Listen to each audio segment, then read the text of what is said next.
In this episode, we profoundly changed Sarah's life. And what do we mean by that? It's a matter of looking at something differently, a slight perspective shift that changes everything. Welcome to the Plumb Podcast. This is a podcast for possibility. We begin from a unique starting point and the conversation unfolds from there. We express authentically and we create the space for you to do the same. Hi, I'm Rosalee. And I'm Sarah. And we are the Plumb Collective.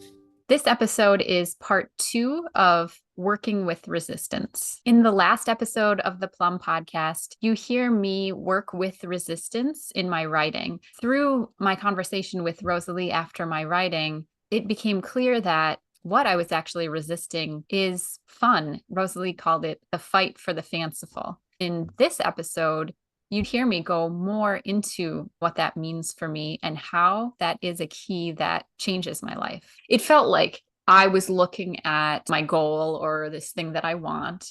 And then through conversation with you and my writing, my eyes went up and I see, oh, I can aim higher than that I'm aiming for fun. It's like achieving a new level of what I'm aiming for.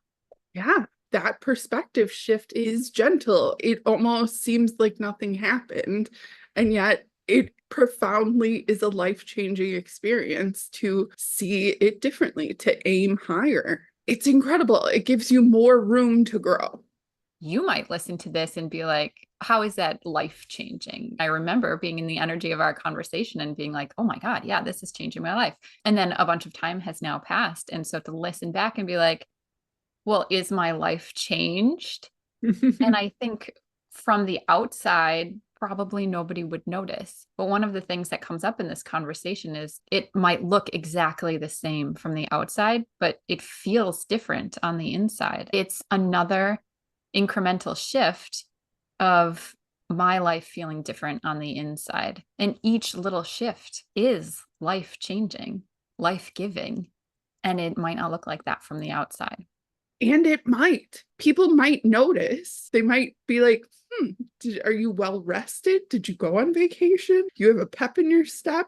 They might not be able to put their finger on it. It might not look completely different or that you've been transformed on the outside, but you feel different on the inside. And that does start to show. People do start to take notice, even if they don't know exactly what it is. They can just tell that you are happier, you're more yourself. You might listen to this conversation and go, oh, I see something about me in this conversation and it changes my life. That's the amazing thing about being curious and being engaged in these kinds of conversations is that when someone is being authentic and vulnerable and sharing the words that are right there, it does something for everyone that's listening. It has you feel something, these little ways of being that you thought were the only way of being. It opens it up to like, oh, there was a choice here. There's a choice there.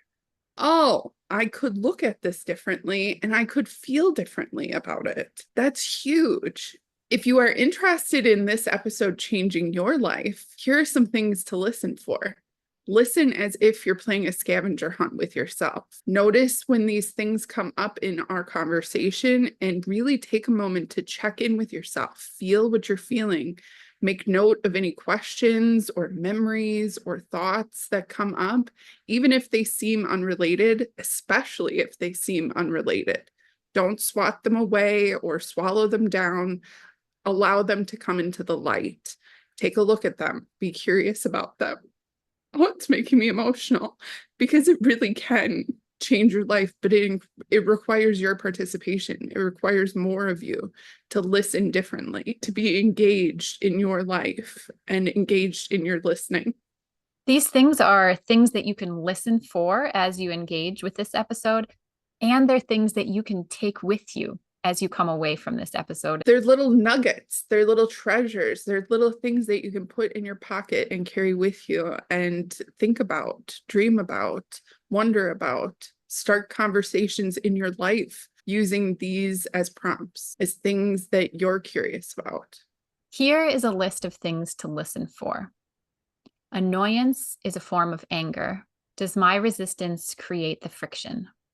And what am I aiming for? And if you're interested in receiving a personalized list of things to listen for in your life, you can book an intuitive photo reading. And something that Rosalee includes in the photo reading is a list of questions and sparks that feel a lot like these things to listen for in this episode. Head over to our website and check out more information about booking a Plum Point intuitive photo reading. And if you're curious where the starting point of this conversation came from, check out Plumb Practice. It's a practice that's for you. We create the space for a sensory experience to happen and space for you to express yourself and to witness yourself back, to get to know yourself more fully. Plum Practice, intuitive photo readings, and our online course, The Diner, are all ways that you can change your life. They're all paths to you, to deeply connecting with yourself.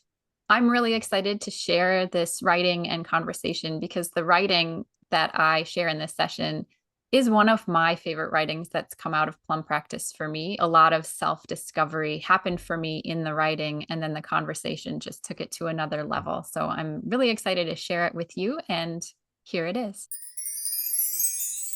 I want to live my life from the inside out more fully. I want to be alive in this moment. This is the way. Notice how I feel. Notice what I want. Balance the feelings out.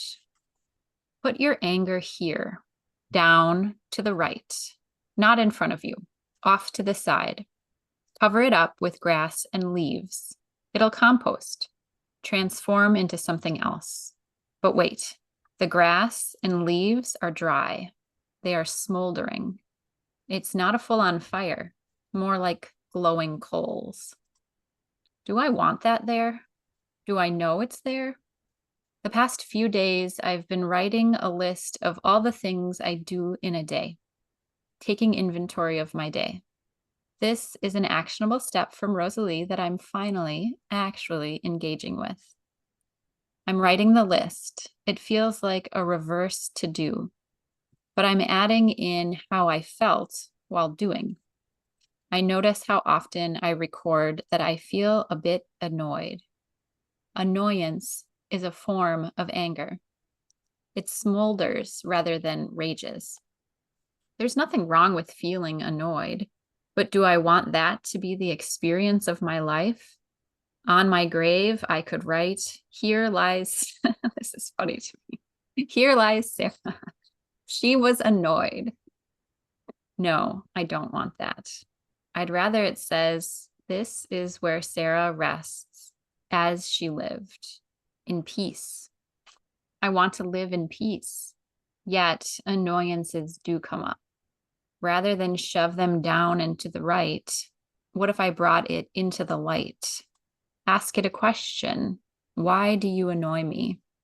Do you really annoy me? Or does my resistance to you create the friction that creates the heat, that creates the smoldering?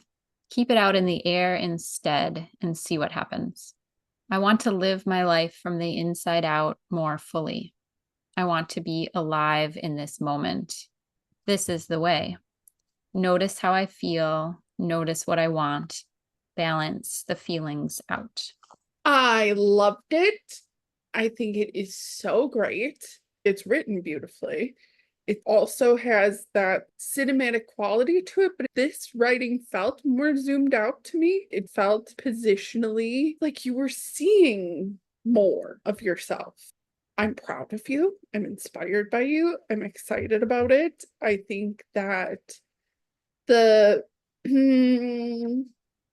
well, I'm just going to say it in my language because you're saying it in yours and you're writing. But if annoyance is this type of anger and you're noticing this smoldering, you even said something about coals, right? Mm-hmm. My language would be like, well, that's the spark. That's the life force that has been powering your days.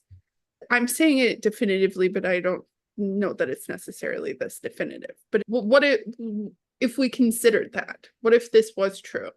that what powers you to get through your day to day is annoyance. That gets you from step to step, or that's the thing that powers the engine. It's light. It's not ruining your day or ruining your life. You don't have to change it. You don't have to do anything about it. But through your participation in this actionable step, through you exploring it, I felt something would be on the other side of this inquiry in taking inventory of your life. The things that you have noticed are things that feel so subtle, you could miss them. But the fact that you're noticing them feels like it then opens up this whole new hallway or this path of, oh, well, what about this? I think it's probably a common thing for parents and specifically mothers to feel like there's always something. You don't get a day off. There isn't a day or a moment where somebody doesn't need something. And that's just the nature of the game that you're playing. And that wasn't necessarily, for most parents, probably a conscious thing that they went, oh, by having a child, I am going to be like, we don't, even though, yeah, we can go in hindsight or logically or whatever, you created a person, you brought this person, and then you've been umbilical, nurture, training, preparing these people. There's multiple people that need things and it's all happening at all these different times. But you're the source, you're the big cheese. All roads lead to mother. Well, then there would be feelings about that, and you are incredible. You make amazing accommodations for the people that you love. You are incredibly thoughtful. You're several steps ahead of all of us all of the time. You're thinking and planning and scheduling. To think of removing annoyance or annoyance being absent, there's a little bit of that feels like, okay, well then what would, it puts a little pep in your step. It's a little like, and then you just do the thing. If that wasn't there, that's interesting. That is interesting. And that is definitely a slight turn on the way I'm thinking about it. It's not something else entirely. It's a slight turn on it because I'm noticing or something that I don't want to feel like that all the time. I don't want that to be on my grave. Here lies Sarah. She was annoyed. Like, no. And so what I'm wondering and maybe noticing a little today as I'm doing this is like, I'm annoyed in this moment specifically. Like I'm walking this dog and this dog is acting all wild and I am annoyed. When I notice I'm feeling that I could say, am I real? Like, I want to be here. This is a dog I like. I'm going to walk this dog because it needs to be walked. And sure, I don't know. It just feels like there's some kind of conversation that I can have with myself in the moment that will change it from annoyance to peace. But I don't know that, well, peace doesn't mean, I don't think, it doesn't have to always mean nothing. Yeah. But annoyance has this hot, smoldering quality to it. But I think peace could also have a spark to it. Maybe it's the same thing. But instead of considering it smoldering annoyance, it can be seen as a spark instead. I'm not sure. I'm sure I will report back to you how it is. But I really think it's simply a change in conversation or language that can relax whatever is in me that's like all tense and like, that doesn't need to be the experience of my life. And this is something that you said to me at the very, very, very, very beginning, that it's probably going to look the same, but it's going to feel different. And I have experienced that along the way in incremental shifts for sure. But I think that this, I don't know yet, I'm still in it, is another layer of that. And that feels good and exciting and possible. Absolutely. This is where I get in do I say something? Do I say it? Do I not say it? Do I say something? Do I not say something? I can feel that you are on a trajectory, that you are doing something over there. Do I just not add my language to it and just let you? You will add your language to it. I know. Please. I know. It's so helpful to me. I agree with that. And then sometimes I'm like, yeah, but would you find it or find something else if I didn't butt in. And there are times where I have said to you, I'm staying out of it. I refuse to stick my nose in over here. And then there are times where I could give a little disclaimer and I'm like, well, I'm feeling this, like, I'm not sure. And then I ask you, and I think you every time say, well, I want to know. Yeah. But it's like, okay, this is way too dramatic. This is way too strong. But like an alarm or ooh, be careful here, or there, it's like I don't like bumper rails is what it feels like that I just could put up. If you go too far to this direction, it feels like you're doing this pendulum swing between annoyed and peace seem like, and then you're doing this or this, and it's and then you're getting yourself into a plum area, a middle point that feels like alignment with what it is. Because it's like annoyance isn't bad and peaceful isn't good. And you're not saying it that way, but that's what it feels like to me. I don't want my headstone, my tombstone to say this.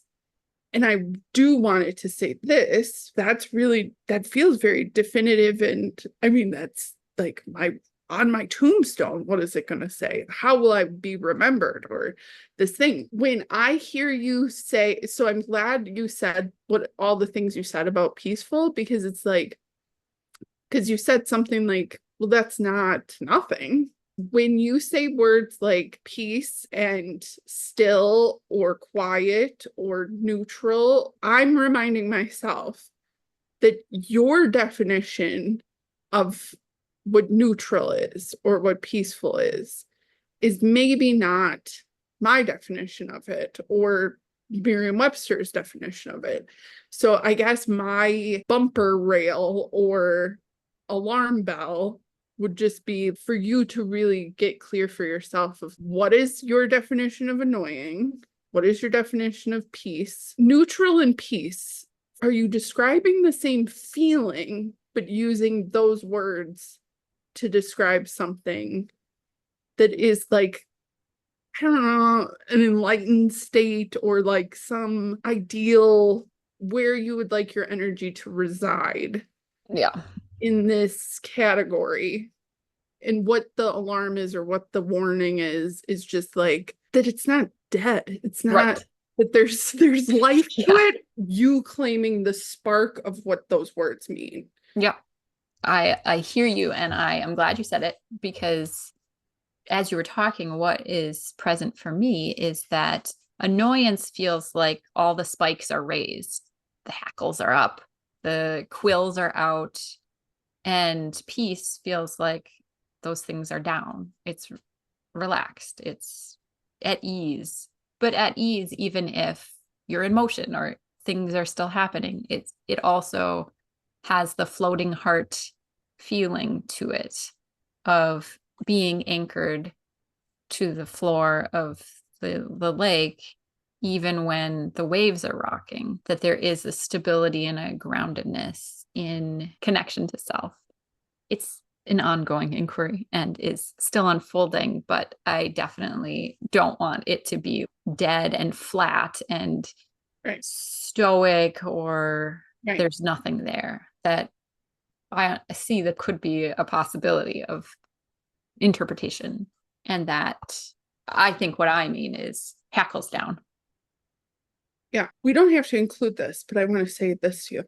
I think it's really clear when I think about when we first started talking and you would talk about, like, I'm just seeing you in the kitchen and seeing you in that environment and being annoyed and it's like, I don't know that you actually were slamming shit around as sometimes, Rosalee, I would. Okay.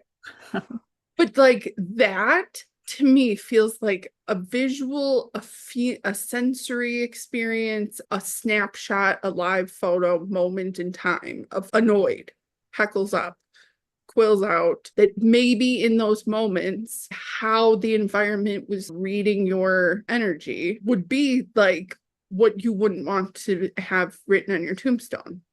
Sarah's annoyed. You're still in the kitchen, you're still making dinner, and you're still doing the dishes. It looks the same, but internally, it majorly doesn't seem like you have the same level of annoyance that you used to have. Correct. It's an area where you can absolutely see your growth. Yes. And I think it's also something that you can check the balance of the environment and go, like, people aren't witnessing you be that annoyed. It's such a nuanced little thing, but that's already happening. So, okay, I'm going to say something bold. I think that neutral and peaceful is actually where you are right now. And I think where you're headed is silly and fun. Because what your intuition, your energy, it's so fucking funny. Like, so funny. You are really funny, but I think that's actually your natural state of being. Peaceful and neutral would not be words that I would use for you. But if they're the words you want for you, then I want to understand what those definitions are. But that's why it's my witness statement that I'm telling you. It's my opinion. Well, I am so glad to hear that bold thing, because it definitely adds to, what I want for myself is, and what you're saying is that I already have a lot come toward this. Well, you said I am at neutral and peaceful. And I think that is my observation of myself when I see these annoyances come up. It is light, and that there is room for more lightness. So I think like peace is hackles down, and the state of relaxed and let go that is peace has space for fun and silliness, I think. And I think you're right that comes in sometimes into my life. Specifically, I notice it with specific kids in my life. There's room for way more of that. So I greatly appreciate your bold thing. So thank you. Well, thank you for receiving it so well, because it's not criticism of what you're Nope. saying. Like, it's really saying, and there's more. And I know I've said this before, that it's like, if you were below sea level, I don't know how these numbers actually work, but that's what it feels like to me. If you were in the pits of despair and annoyance and whatever, and you were just, well, then you would need to get to neutral. You would need to get to zero, to sea level, to get to the skimming the surface, to be the floating heart on the surface. If you were, then that's okay. And then now you're at this plane where then you can choose. There's options. And then it's like having that conversation in the moment of like, what am I annoyed about? How do I actually want to feel?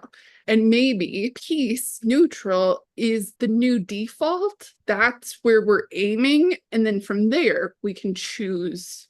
Yes. 100%. I agree with you. And while you're talking, you're talking about the sea level and the depths and the lily pad, then it feels like, oh, the flower can grow, because those the flowers that grow out of lily pads.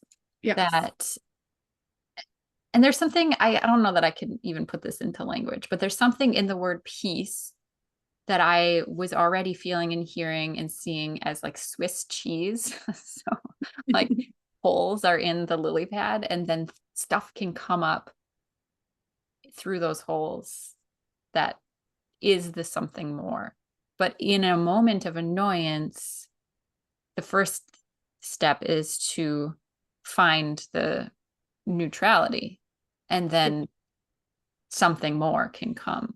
So this is very helpful and very interesting. And I'm just grateful for your actionable steps and your patience with my unfolding of the process and your continued encouragement. And it's just so helpful. So thank you.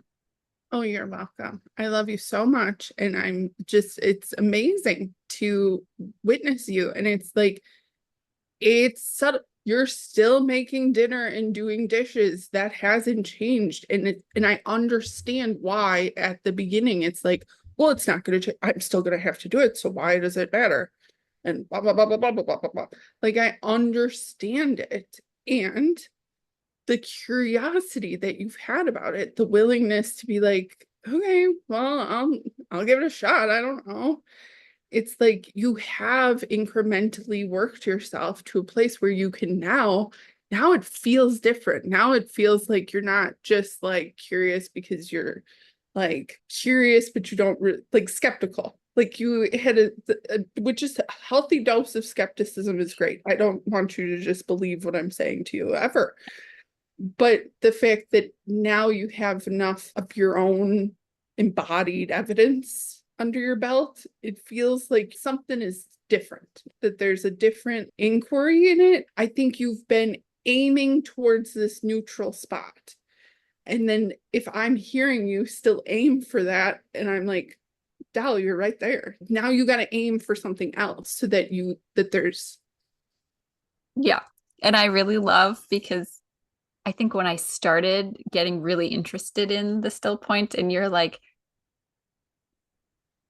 I don't even know what words you were using, but I guess could feel like skepticism. Like, is that what you really want? I Yeah. don't think that's what you really want. And for me to hear that at that time and be like, it is what I really want. I don't know what you're talking about. And so to hear it now and to feel like I understand what you're saying now, you probably even said it's fun and lightness at that time, maybe. But I wasn't quite at that place yet. And everything that's happened between then and now has contributed to me getting to that spot. And it just feels like a really good illustration of the incremental, gentle process of it all, and that it's a lifelong exploration, that it's not, you're going to figure it all out and it's over. We say that all the time, but I definitely am seeing that or feeling that in an embodied way. And it's so cool. And it's like, because I agree that it seems ridiculous that doing it, taking an inventory of your life when you know that you have, like, you know, all the things that you do, but look at you, like, Yeah, having. it feels exciting now. And I just the other day I made a purchase for different little pens that I can wear around my neck, because that has been helpful to me because one of my hangups was like, I can't stop in my life to take notes, but I can. But I was thinking, well, I think I'll probably just keep doing an inventory forever. Maybe not, maybe actually not. Or intermittently, like maybe it's something that I get on for a little while and see what it shows me and then I get off. I don't know, but I definitely feel interested and inspired by it. Whereas before I was like, I mean, okay, I guess I'll try. How you describe how it is for you is so helpful to you in your life, but it's also really helpful for me to hear you describe it and to notice, to have been along on the ride with you and to be like, yeah, for a very long time, this has been just sitting there. And it's like, that's okay. And you could get bent out of shape about that, but that's just gonna more time of it not being usable. But instead to just be like, okay, this is a thing that happens for people. Happens also for me, where I feel something and then I go, no, like breathing. Wrote about it multiple times, thought about it, still is not that it, still not doing anything about it. And then just wait till one day I'm like all about my breath work. I don't think that's gonna happen.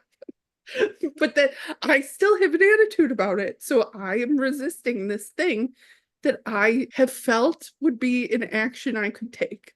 And I'm not going to get then add another layer of like shame or disappointment or Yeah. annoyance with myself that I'm not doing this. It's just not that interesting to me.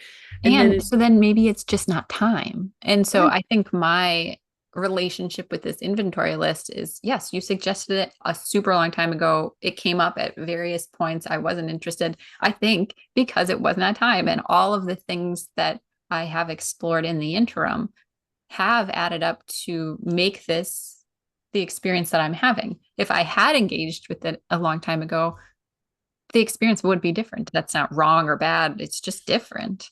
And so I think that's a path to just acceptance of like, yeah, it just wasn't time. Yeah. So good. I'm so glad you said that. Yeah. Because it's like, even in my little example right now, I have some opinion about breath work that is preventing me from being in the position to actually experience breath work. Yeah. So I could force myself into position, I could effort and really try to do it, or I could just be like, it's not time. I'm not that interested. I'm exploring other things. And in the exploration of the other things, it's probably jiggling some things loose that then is inching me incrementally and gently into this position where then it feels like there's no effort at all. Like Mhm. now you're buying accessories to support your, like you're making accommodations for yourself and supporting yourself in this thing that for years wasn't, it wasn't it. And now you're making things available so you can and you're considering that you might do it forever. Like that's what happened. Yeah. Like you didn't make yourself do it. Real, like there was a lovingly Yeah. forcing yourself out the door. Yes.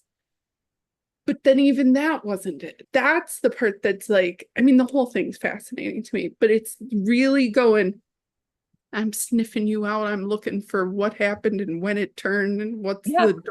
what was the moment and how does this feel? And so I'm asking you a lot of questions and just paying really close attention because I think you are providing such an important part of this whole thing. Well, thank you. And I can acknowledge myself for that. Yes. And I think for me, you're saying your resistance to breath work is because you have Yeah. an opinion about it. And I think Yeah. for me, it was like, I already know, which I Yeah. think actually is maybe sort of parallel because an opinion is you already know what breath work is like. And Right. I already know what I do. So I couldn't get past. So, like, why would I bother to write that down? And the effort and hurdle of, and I'm always doing things. When am I going to write it down? Like that's understandable that I would have that experience with it. And I think when somewhere in one of our conversations about it, when you said to me that yeah, that's it. You think you know, and that's why you need to do it, or why it is an opportunity for you to do, because you think you know. So I think that definitely turned something for me. Yeah. Very cool. Yeah. Is there anything else you'd like to say about your writing? I guess to wrap it up, I would just Mm. say I really liked this writing a lot. For me, like if we're rating our writings, this might be one of my more favorite writings. And I think maybe part of that is because it made me laugh in the middle like so much. And then actually the thing that I said I wanted to be on my headstone almost makes me cry. Like that contrast is, I just really like that. It feels pleasing to me to have experienced that there's this like funny, fun, and profound and serious and true that go together that I really like. So, That's it. That's what to aim for. That's exactly it. okay. Because I like it. that's who you are. Yeah. Yes. And I think all along the way, when you've said that my intuition is funny, I'm like, I don't think that I am funny or fun because that's been my experience of my life a lot because of how things, there's a lot of reasons that we could go into, and we won't do that here and now, but it does feel like it is possible for me now in a way that I lightly agreed with in the past, but now I think, yeah, that's what to aim for or what I do want. So thank you. Yeah, you're welcome. You're so clearly that. You're Okay. so clearly funny and profound. It makes sense that the environment has not maybe always been conducive for that to be your fullest expression of yourself. And you are checking the balance of your environment and going, oh, okay. and then creating more opportunities where you can be fully yourself. Thanks. Very cool. It is very cool. Okay. I mean, I guess with profoundly changing my life, we'll just close up Plum Practice. Plum Practice is life-changing. If you want to experience the life-giving and life-changing properties of Plum Practice, join the Plum Practice membership. We would love to have you as a member. You can also try it out for free by signing up for our series called The Mirror, and you'll get a taste of what Plum Practice is all about. Now's an excellent time to join the Plum Practice membership because we're developing a course that will eventually be released separately from the membership, but our members are going to get to experience the unfolding of the course now. Tune in next week for a new episode of the Plum Podcast. You'll hear a new conversation unfold from a new starting point. The conversation will be different, but we will always express ourselves authentically and create the space for you to do the same.